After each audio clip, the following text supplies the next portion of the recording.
Hey gang, Jason here for the love of tractors, and I'm going to take apart this AFS Connect Stagger 540 today. Case IH, Ertl, Tommy, all that good stuff. I've got a Phillips screwdriver, a little one. Got me some tire pullers. These are panel puller pliers. You can get these at a lot of different places. These are kind of optional, because I'll be honest, a little bit of heat will get these tires off for you too. With heat and bare hands, you can watch some of my tire videos on how to do that if you want that specifically. So I'm going to get this opened up, and we'll see if we can't get this taken care of.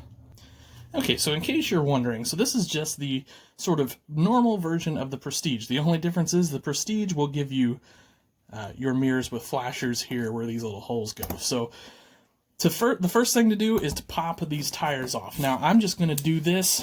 I'm going to stick that up in there, and I'm going to give it a good squeeze.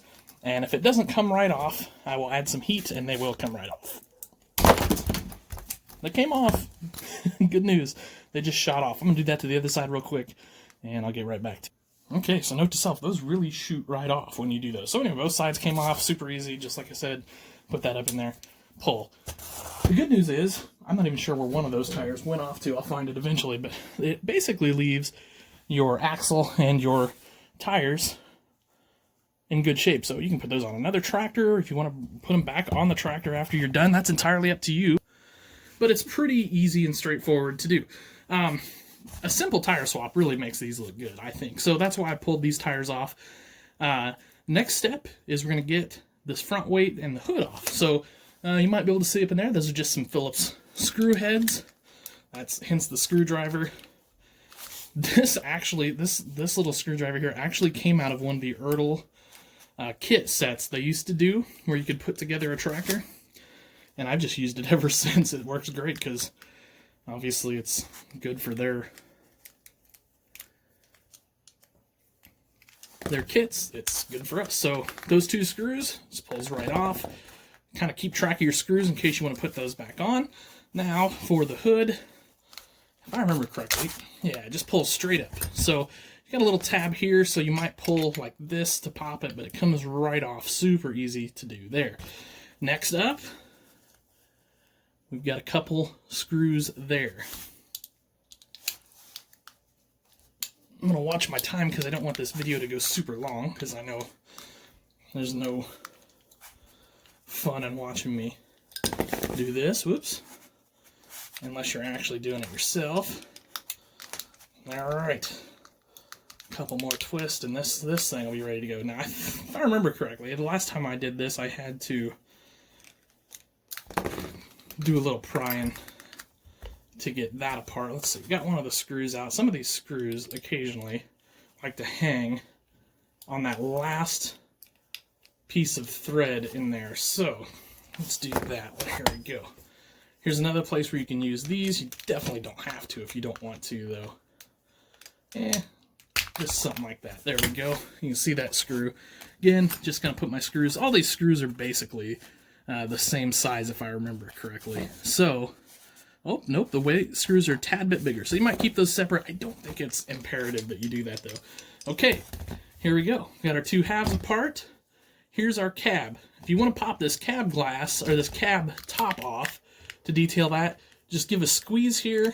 This whole thing just pops right off. You can see there's just tabs on the front and back that this roof fits into. Okay. Just checking my time.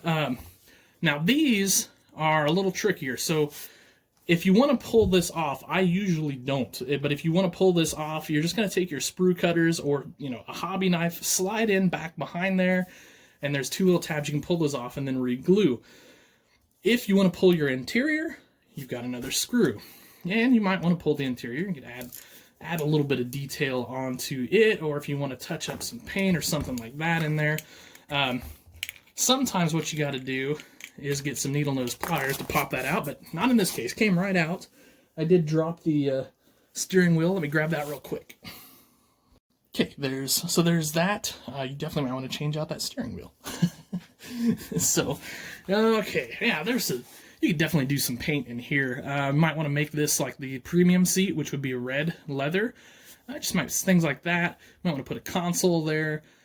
And, just some little things to dress that up. Kind of what my thinking is.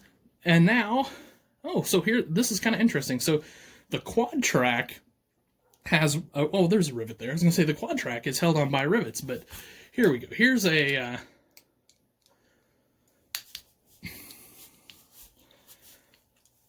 screw, and this is going to take our ladder off of here.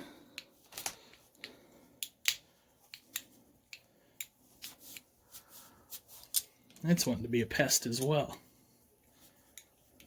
There we go. Well, that whole thing does. So interesting lift. So on the quad track, there is a rivet here that you have to drill out. You do not have to do that on the wheel version. So that's just a note there.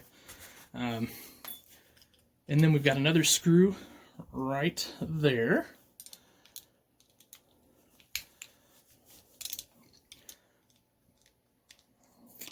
Well, I'll get it, I promise.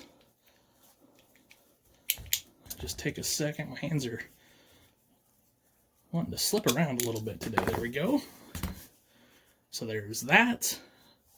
You can see we've got a pretty clean part there. Now here's your rear end. So you can decide if you want to pop this rear end apart or not. This hydraulic end comes off, and then this articulating joint will come out. So we're going to go ahead and do that just for demonstration purposes. Again, just a nice Phillips head screw there.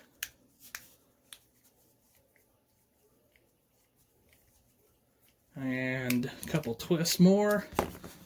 And we're good. Just got to kind of wiggle it out. Pretty straightforward usually. Every once in a while. There we go. Popped it right apart. So there's that piece, and then here is, well, it's here somewhere, I just felt it drop, is your hydraulic piece. There it is, still on there. And so that's plastic. So if you're going to do a complete repaint of this tractor, you're probably going to pop this out, because if you're going to strip or if you're going to sandblast on that, I think I'd use needle nose pliers the last time. No big deal. Easy to pop it out, though. Yeah, so there it is, guys. There is pulling apart one of these AFS Connect Steiger 440s. Now to put it back together, and you just do it in reverse. Super easy. So if you're wondering why the heck would you pull this apart, because it's really a pretty nice tractor to begin with. You know, things I'm thinking here is I maybe want to cut out some of this shielding so I can make this hood raise. I guess it kind of comes this way, I guess. I think on these AFS Connects it goes this way. So I can make that raise, maybe put an engine in there to look good. You know, if you don't want to go that far, you can fill your seam in here just to make it look a little nicer, of course. And then, like I said, repaint purposes on the body. You know, you're going to want to drill in handrails here, a fuel cap there. You're going to have handrails over here on the ladder, so you're kind of probably want to grind those off and then actually put handrails in. And then handrails here, which you definitely would need to paint your, you definitely would need to pull it apart to put your handrails here. You don't necessarily need to anywhere else, but if you're going to make your paint look nice, you might as well pull it apart, especially as quick as this did. So if you would happen to want to pull your muffler apart, this you're going to kind of need to cut out or drill out, and then that just pulls right off, and you can glue it right back in. Or sometimes it just pops right out. That's a first. But anyway, there you go, guys. Super easy. Hope you enjoyed it. Have yourselves a great day. Happy tractor hunting.